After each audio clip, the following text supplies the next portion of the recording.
ალბატონო სალომე, თქვენ საბას ხვიტარიძის საქმეზეც ხართ ხო გამომძიებელი?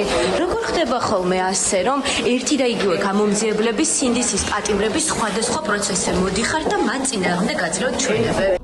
ეს სალომე ედიშერაშვილია, გამომძიებელი, რომელიც პროკურატურის მაშველი რგოლის სინდისის არაერთი პატიმრის საქმეში აღმოჩნდა.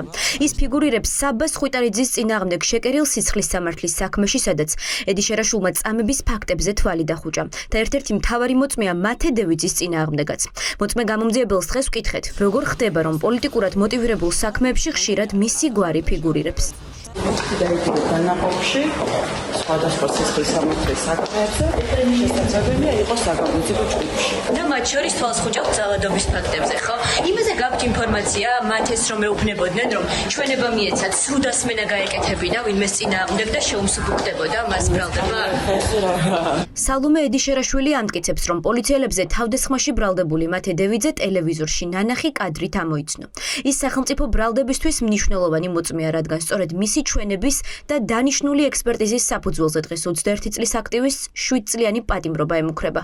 ტელეკომპანია რუსთავიორიდან და შინაგან საქმეთა სამინისტროს სტრატეგიული დეპარტამენტიდან დანიშნების საფუძველზე გამოთხოვილი ვიდეო ჩანაწერები მაქვს დათვალიერებული და ასევე დანიშნული მაქვს არადასკოპიული ექსპერტიზა სტრატეგიული კომუნიკაციების დეპარტამენტიდან. გახსოვთ კოდელაშვილს ხდება ჯოხი და შემდეგ როდესაც ბრუნდებიან დაინახეთ რომ კიდევ ხდება ჩანაწერში ჩანს რომ კი ბატონო ხდება პოლიციას გაქცევის წარმოება. სინდისის პატიმრების საქმეზე გამოიკვეთა ტენდენცია, რომ შინაგან საქმეთა სამინისტრო საქმეების შეკერვას გამომძიებლების კონკრეტულ ჯგუფს ანდობს.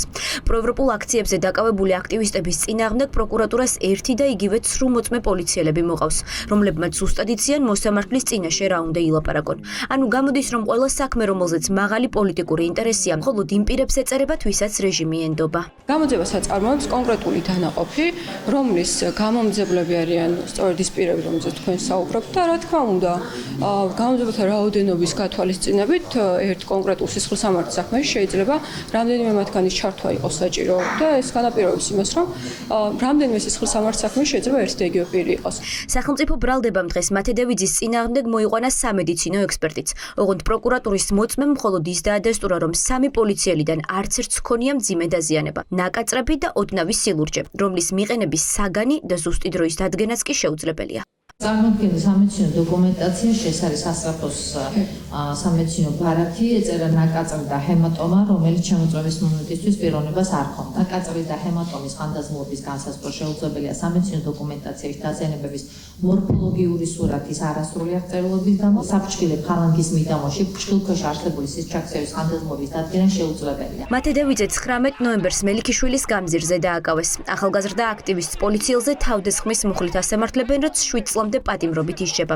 დაკავების მომენტში დევიძეს სასჯელის შემსუბუქებას სრუდასმენის სანაცვლოდ სთავაზობდნენ, რაზე უარის შემდეგაც დღემდე სასამართლო აღკვეთი ღონისძიების სახით ყველაზე მკაცრს პატიმრობას იღენებს.